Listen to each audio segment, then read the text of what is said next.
Hey everyone, in today's video we're going to be building out the edit property screen, or at least we're going to be building out the first part, and then we will be doing some refactoring at the end of the video.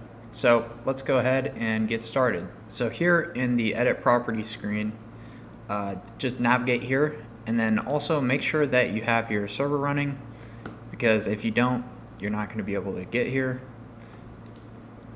And make sure that you have a property within your database so that you can actually get to this screen in app.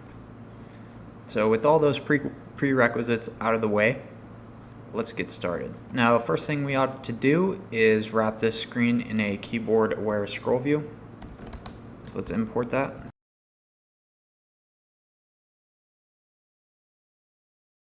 And let's import style sheet from React Native. Next, let's create some styles for our screen.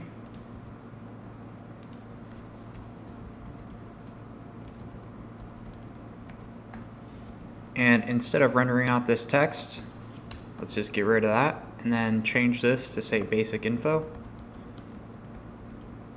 We'll give it a category of H5.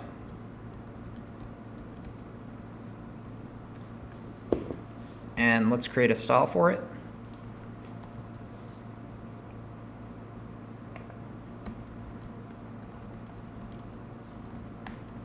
Now let's import view from React Native. And beneath our text, let's render out a view. And within that view, let's render out a Formik component. And that's going to auto import for us. Within the Formik component, let's create a function. Then let's fill in the initial values prop and the onSubmit prop.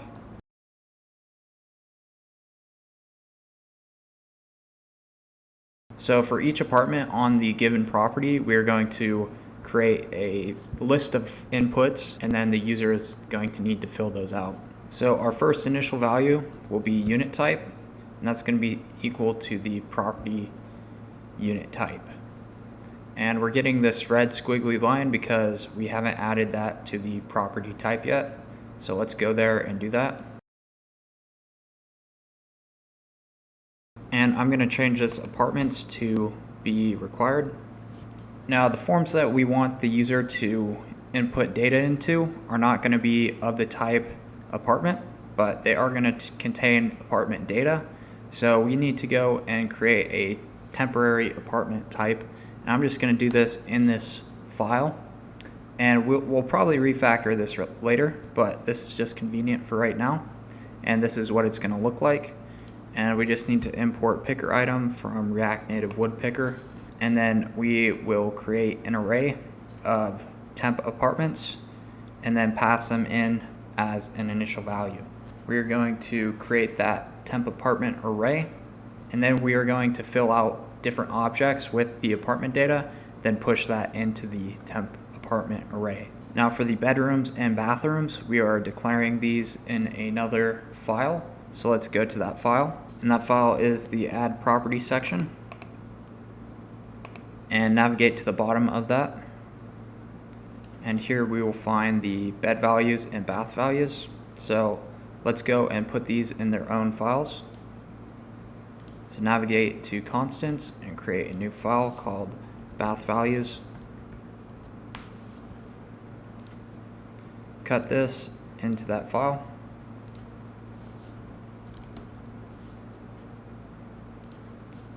Then import picker item.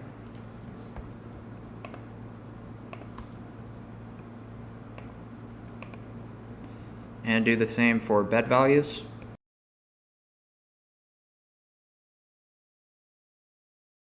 Now back here, we need to import bed values and bath values from those files. And let's just navigate there to make sure everything is okay.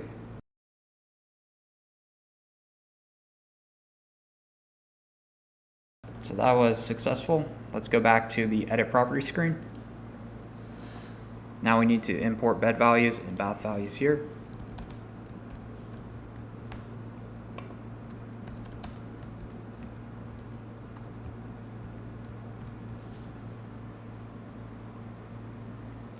And back in our initial values, create a field called apartments, and that's going to be set to initial apartments.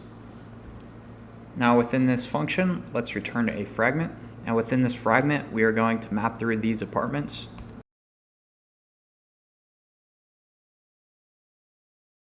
Now let's go up to our imports again and import input from UIKitten.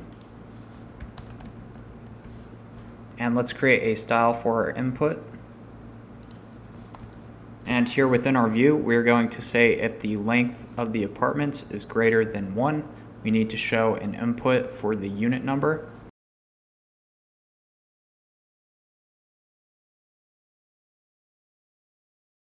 So let's go back to an apartment with more than one residence or more than one unit. So let's go to view my properties. I believe this one works. So this is an instance where that is the case, and here we can see 2 inputs. So let's close that up now, and underneath that we need to create a row. So let's go import that.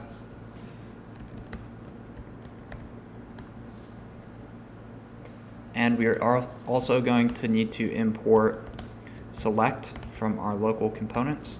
And now let's go create a style for our row. It's going to be called unit row. And here we are going to render that component.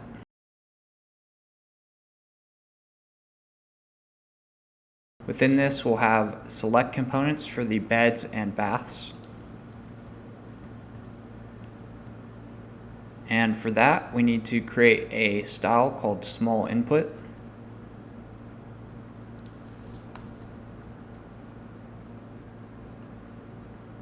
Now we can close off that component.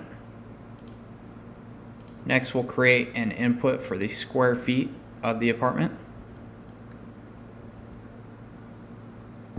And beneath that, we'll create another row. This row will contain inputs for the monthly rent and the deposit.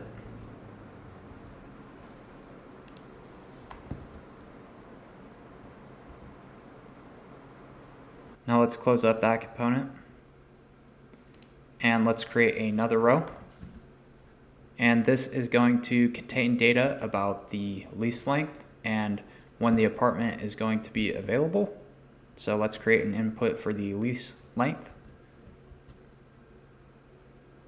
So for the date when the apartment is available, we're just going to create a new component called pressable component, or pressable input rather, and it will just show a date picker whenever the user presses on it. So let's go to the message screen, and let's cut that code out of here and place it into a new component. And this is the code here. So let's copy this, go to our components folder,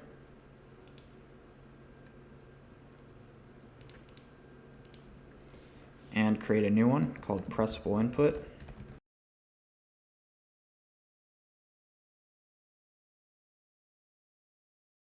Now I just need to import a few things: view, style sheet, view style, pressable, and text.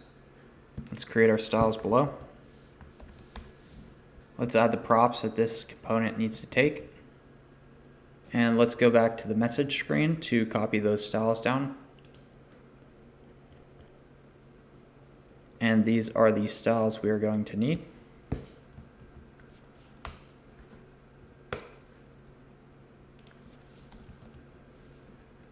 Now let's change this to say style. Now let's change our styles and account for these props.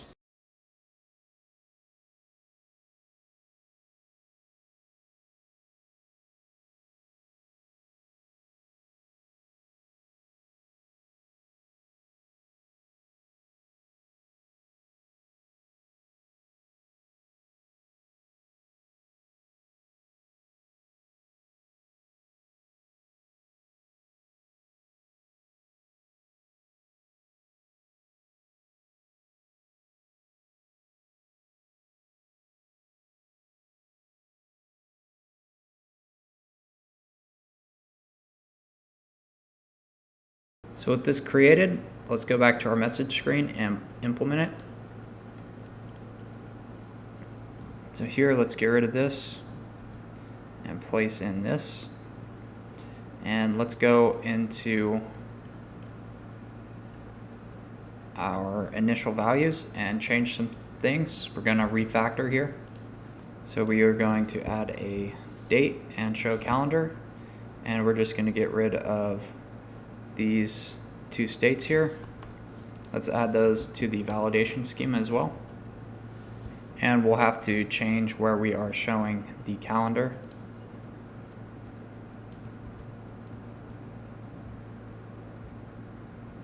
And let's also import pressable input.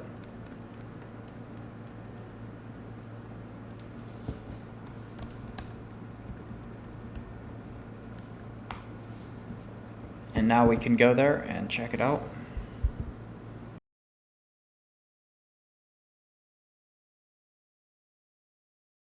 So that works. So we can now implement it into the edit property screen. So navigate back there, and underneath this input, let's create a pressable input component. And we're going to have to import this.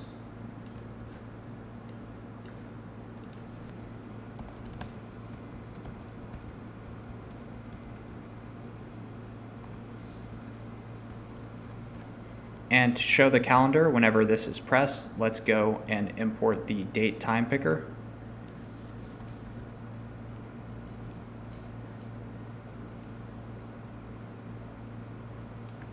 And we're pretty much going to do the same thing that we did in the other component, just accounting for this forms schema. Now let's go up top again and import divider.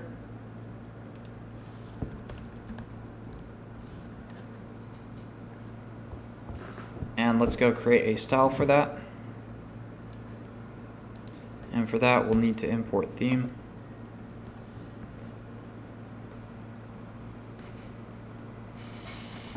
Now let's close out this row. And we'll need to place a divider underneath it. Now let's go add another import, which will be touchable opacity. And this will be for the unit photos, the unit description, and key features about the unit. So let's render out a touchable opacity with some text for the unit photos,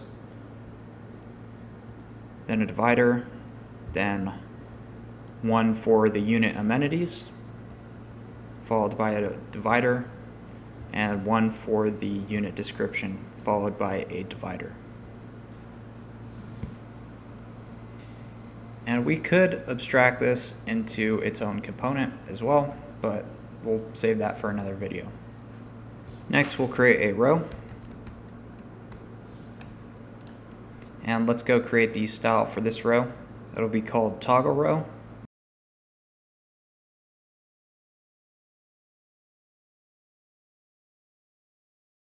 And in it, we'll have a text which says active next to a toggle button.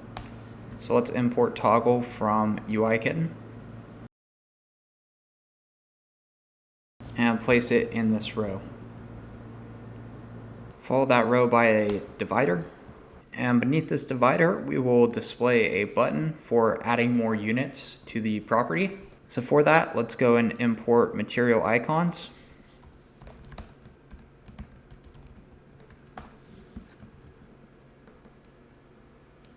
And let's create some styles for adding the unit, the different components that we're going to need. So those are going to be add unit and add unit text. And here, if the index plus 1 is equal to the length of the apartments, then we will render out a button which says add unit. And that's going to have a material icon on the left and the text on the right. And it's going to be followed by a divider. And we're going to get this error because we haven't defined add unit. So let's go and do that up here. And we're going to do that within this Formik function because we need to have access to the values in order to do that. So for the add unit function, we are just going to make a hard copy or deep copy of the apartments and then push a new temp apartment into that array and then set the field value apartments to our new apartments here. And here we can test it out. And now we just need to create a remove unit button. And we can actually create the function for this first. So it's just going to take in an index and then filter the apartments for all of the indexes besides the passed in one, and then set the field value apartments to the filtered apartments.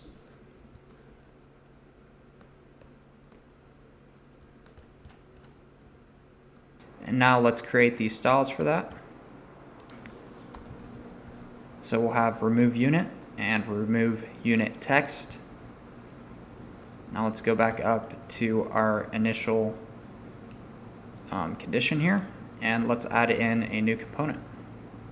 So first, let's render this in a fragment, and we'll put our input in that fragment.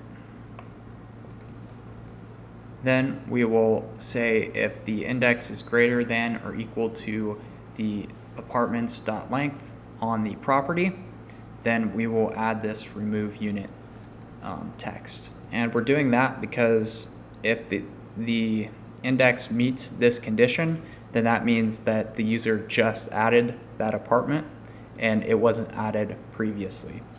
So we can go through a demonstration of that. So here these don't have it, but if we add another unit, it will have this remove unit field. And we can change the padding on that slightly. It's a little bit too low. So we'll change that to 15.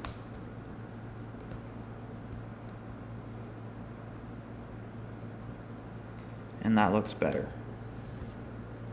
So now let's just add a button at the end so that we can see whenever we submit, we will see the values.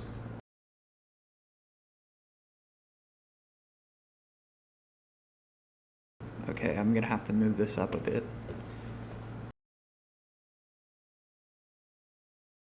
Okay, and we just need to import this.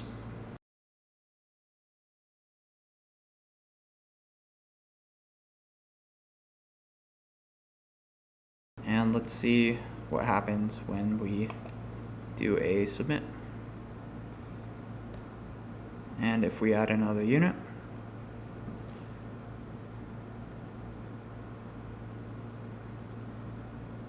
so that's all good and dandy. We will come back to this in another video.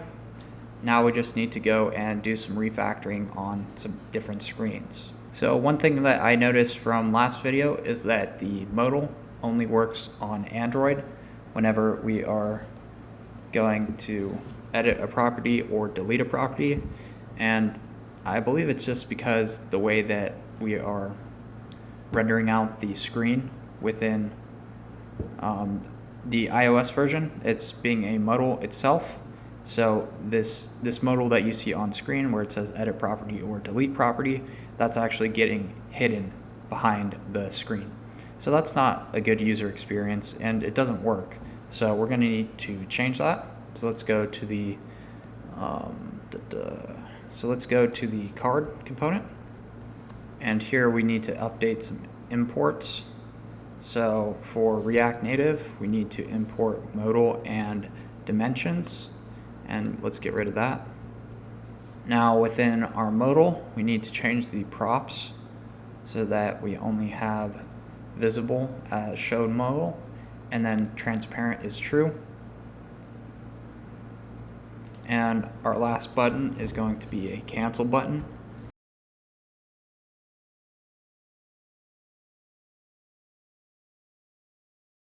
And now we just need to change the styles of the modal.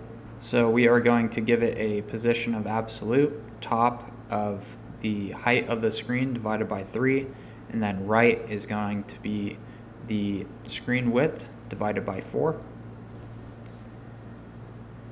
And here we can see that puts it in the middle of the screen. And now let's just make this pretty by adding a box shadow to the modal And then we're going to add a box shadow to the container as well.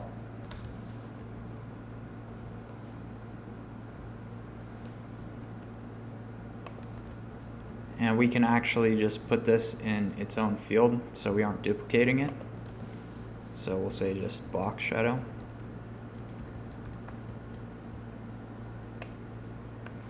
And then we'll pass it in as an array into both of these.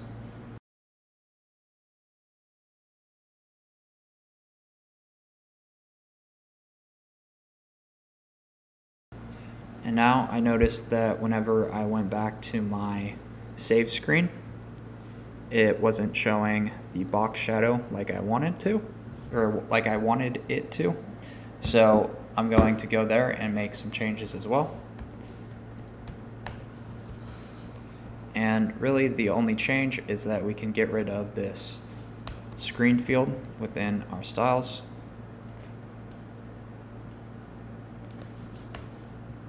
And that's going to make it look pretty ugly now, but we just have to go and change the margin horizontal here to be null or nothing, and that'll fix it right up. And I'm just going to change this to 10.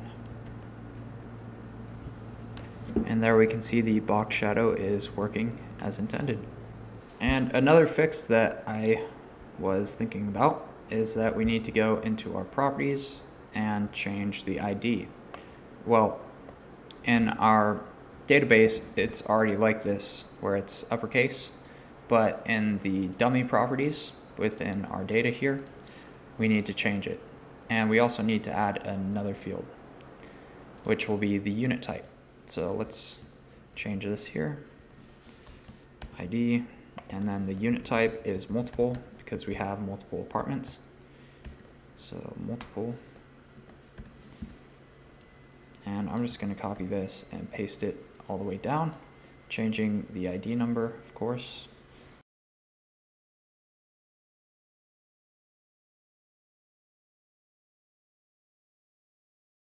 And now let's just search our project for the lowercase ID. And I'm just going to do this and type in ID. And here we can see on map that we can change this. Properties active index.id. Google logo, that's fine.